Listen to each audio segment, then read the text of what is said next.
Qibrayda eng zo'r choyxonalardan bittasi mana shu Chinobodda joylashgan.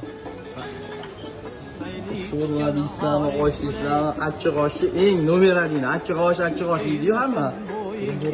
Birinchi o'rinda mana shu turadilar choyxona. Mana odamni tanimagan odam o'zimizga kerak. Legendarniy bo'ladi, nasiragan. Qalaysiz? Rahmat. Joylarni yorib olgansiz. Bitta har kuni 2-3 ta qo'y so'yiladi. Shashlikni originallari. Suv bo'yiga ham zo'r joy qo'yishgan. Atmosferani qarang. Umuman reklamaga muhtoj bo'lmagan joy. Mana to'xtalagan. To'g'ri. Shuna qassob bo'ladi, har kuni qo'y so'yib, baza qilib o'tiribdi. Kelaverasizlar. Sho'rvani hidini qaranglar mana bu. Xavash shu yerda mana kelaverasiz. Umuman reklamaga muhtoj bo'lmagan joy mana shu bo'ladi.